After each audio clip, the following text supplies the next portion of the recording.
We're coming upon the pinnacle of the entire Bible. This is the apex, and you'll see this in the other Gospels that are coming up. This is the point where we get to death, burial, and resurrections. That's where all of this has been leading from um, uh, Genesis 3:15 and on through the promises made to Abraham and Isaac, made the promises made to David. Even he's going to fulfill later on the promises that he made to the captives. But he's finishing promises out. And remember, with Abraham, it is just not that your name will be blessed, but the Gentiles will be blessed. This is for blessing the Gentiles too.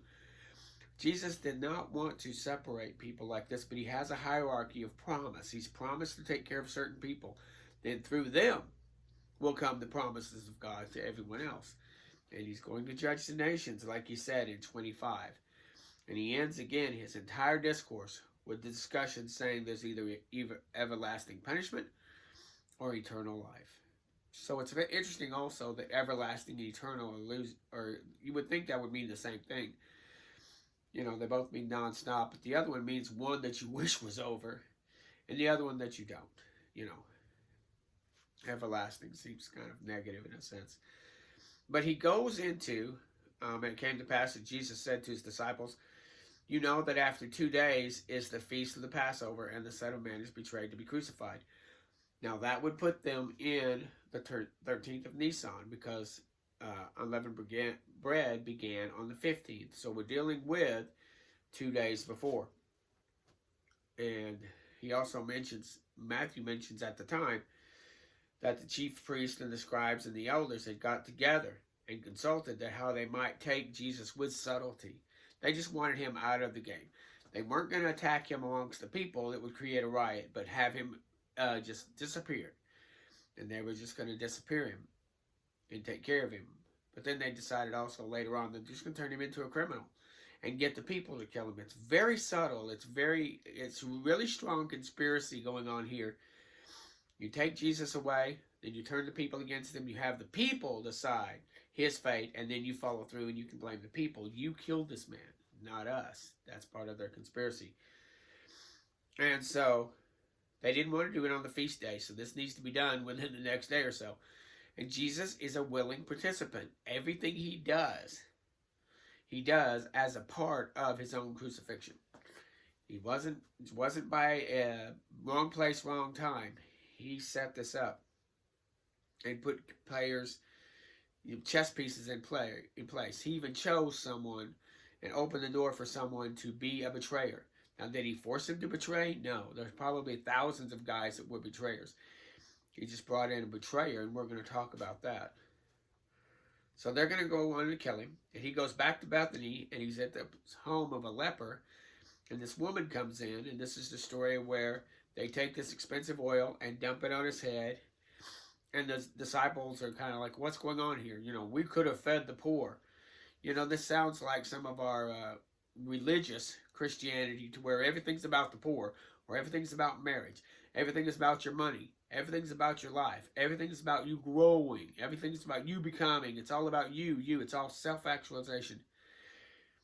Here he goes, why trouble you the woman? She's done a good work on me.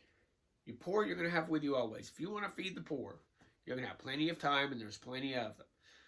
You know, sometimes we get so into our little religious modes that we don't see the truth of the situation.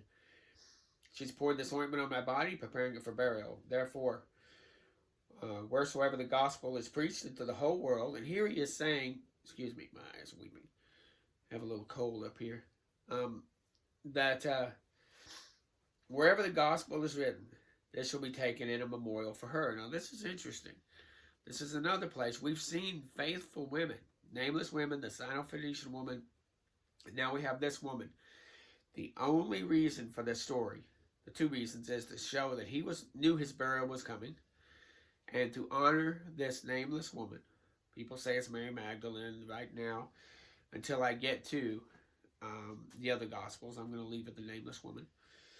But the thing is memorialized for her. When you do something for him, it goes into memorial. And then Judas went off to the high priest, the chief priest, And he asked them what they'd pay for him, and this is where you get to the 30 pieces of silver.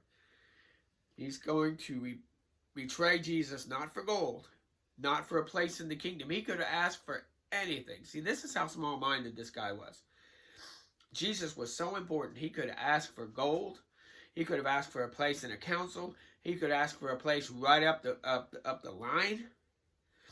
And all he could think of was, what he'll give me. And they shortchanged him. Here, 30 pieces of silver. Oh, that's great. You know, it's like these people, you know, who go and rob a convenience store and lose their life, or go to jail or something for what? For $300? For $500? You know?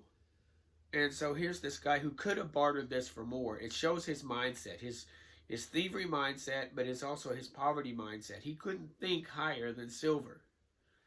I don't want to spend a lot of time on that. So they make this agreement. Now the first day of unleavened bread came, and what that meant is it's on its way. It's like Christmas has come. We say this to our kids. Christmas has come, but the Christmas day is not here yet. But the time of preparation is here. So that's what he's saying here. It wasn't that the day of unleavened bread had come. It is the time. And so Jesus said, the disciples said to him, shall we go prepare for the Passover? And go in and talk to such a man. The master says, I need a place for the Passover, and he will give you an upper room. He didn't say upper room, sorry. He'll give you a room. They went and found this upper room. But he also told his disciples, one of you will betray me. See, he already knew what was going on. Nothing caught him by surprise. And so, as the disciples did, as Jesus had appointed, they made ready the Passover. And the evening had come, they sat down. There are the 12. And that's where he tells them, one of you is going to betray me. And they were very sorrowful. Who is it? Who would it be? I mean, they couldn't fathom who amongst them would be a betrayer. And he said, he that dippeth his hand in the dish, the same as betray me, the Son of Man, goeth as is written of him. But woe to the man to whom the Son of Man is betrayed. It was good for this man not to have been born. He mentions that earlier. Woe to Pharisees. Woe to Sadducees. Woe, offenses must come. Woe to them that the offenses come. In other words, woe to them that do the offenses. Unfortunately, because of sin, there are people who are going to do offenses, and woe to them. Woe to these people. He's not making them do it. Why would he make them do it and then say, woe to you? This is your choice. You're choosing to be an offender, but woe to them. He talks about those with the children. It's better for them that a rope were tied to a millstone, and they were cast into the sea. You know, he talks about those, or we talked about that earlier. He talks about those that offend the little ones. And so, woe to him. And Judas said, is it I? And he said, thou hast said it. Now, I'm going to stop for a moment and look at something. Thou hast said it is an affirmation. You said it. You told the truth in that instant. Jesus says this 2 more times. I'm flipping ahead here. When he's talking with the high priest. And they said, are you the Son of... I adjure you by the living God. Are you the Christ, the Son of God? Thou hast said it. He's not saying you said it, not me. You know, trying to... No, he said, you said it. He's agreeing with him. You've said it. You know, when someone says something is true and we say, you said it.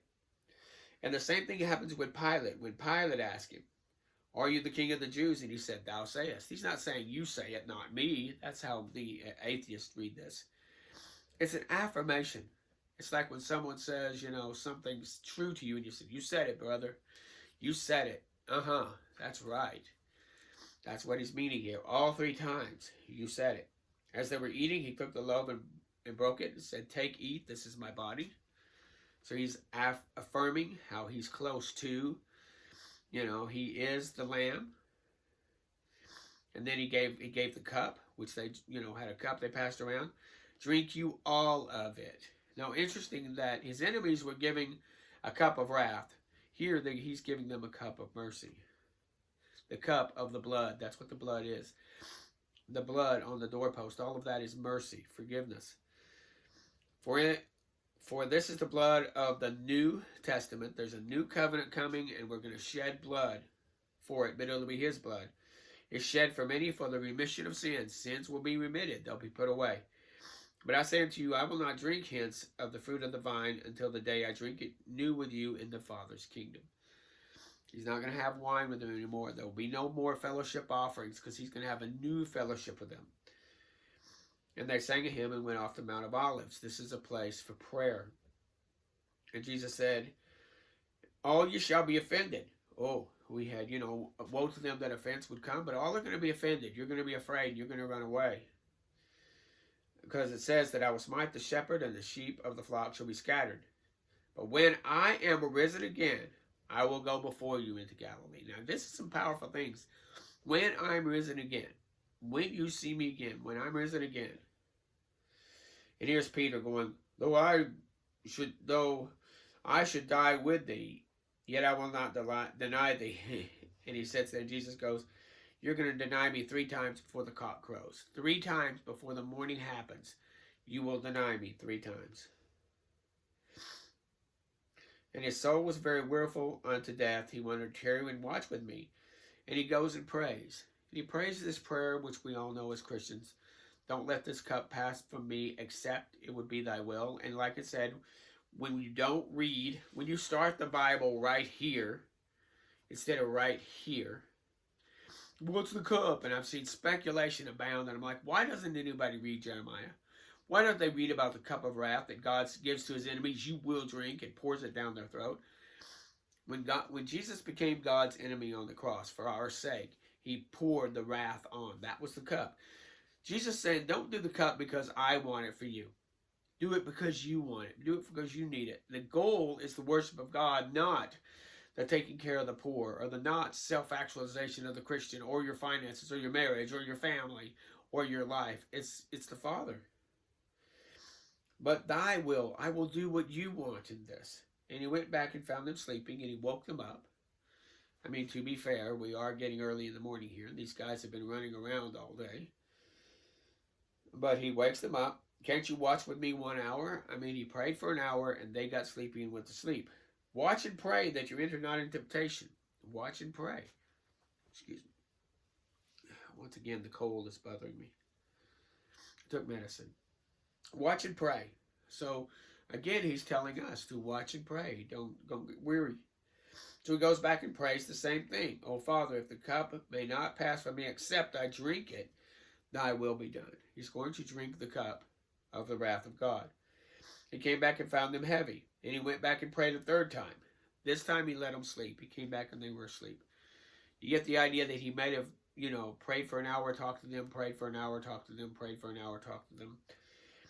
But if now it's time, rise, let's go, because he is at hand that's going to betray him.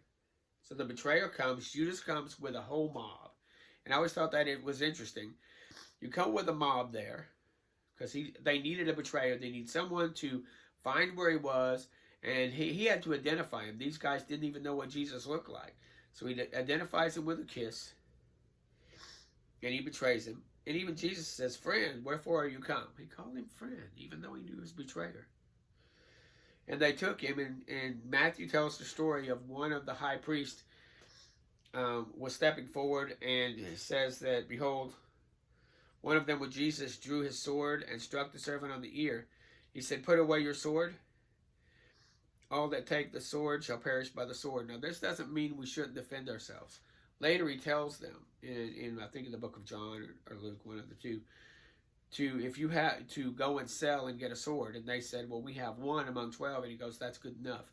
It's defense. It's also going to help take care of you if you're needing food or whatever. But he's talking about using the sword to further the gospel. Using the sword to protect, not to protect, sorry, but to further the gospel. Using the sword. If you're relying on the sword is where I'm going to go. You don't rely on the sword for the gospel. So that's what they were doing. He said, don't you know my Father sent 12 legions of angels? But this shall be done that the scriptures will be fulfilled. Jesus, in that same hour, Jesus said to the multitudes, and when he says multitudes, there were hundreds of men there, scattered around. Are you come out as to me as a thief with swords and staves to take me? I was daily in the temple, and you didn't even touch me. But all this is done to fulfill the scriptures, and he went away. And then he goes and meets Caiaphas, who is the high priest. At that time, they had 2 high priests, which you weren't supposed to have. They had a guy named Annas, and they had Caiaphas. And they were dual high priests. You weren't supposed to have 2 high priests. But okay, that's how far they'd gotten away. And so Jesus went in with them, and Peter went afar and watched them, and they sought witness against him. They tried to do it legally. They tried to follow legal law, and when they couldn't, they just decided to railroad him. They couldn't find a legal way. None of the witnesses would jive. He couldn't find two people to attest and affirm that yes, they'd heard this or yes, they'd heard that. So he couldn't get, and at last there came two false witnesses. This fellow said, "I'm going to destroy the temple and I'll rebuild it in 3 days." And he turns to Jesus, "Answer you nothing," but Jesus held his peace. Then this is where we get to where he says, "Thou hast said it." The high priest says, "I adjure you by the living God that you tell us whether you be the Christ, the Son of God." And he said, "Thou sayest." Yes, you've said it. That's what it means. It doesn't mean you said it, not me. Oh, that kind of weak thing. "Nevertheless, I say to you, wherefore you shall see the Son of Man sitting on the right hand of power and coming in the clouds of heaven." The high priest rent his clothes, which was a terrible thing to do. You're tearing this garment that was in one piece, and you're renting it because you heard this blasphemy. "We don't need any more witnesses." And they spit on his face and buffeted him and smote him. "Prophesy to us, Christ, who smote you?" I mean, now they're mocking him. We finish with the story here. We'll do 27 later, where Peter is outside, and this is where he denies 3 times. He's outside warming himself, and one person says, "You're of Galilee," and he goes, "No, I'm not." Someone says, tries to identify him. He says, "No, I'm not." "You were with this fellow also of Nazareth." He said, "No, I'm not." And after a while came unto him that stood by him and said, "Surely you are one of them, your speech betrays you." And he began to curse and swear. Oh my gosh, he was so afraid of being taken in there, he started cursing and swearing and said, "I don't know the man." And immediately the rooster crowed. Then he remembered, "Before the cock crows, you will deny me thrice." And he went out and wept bitterly. Tomorrow I'll finish 27 and 28. But this is the pinnacle. We're right in the middle of the story. Death of Messiah by the people of God for our sins and for the sins of the nations. This is it. This is where we've been going all this time.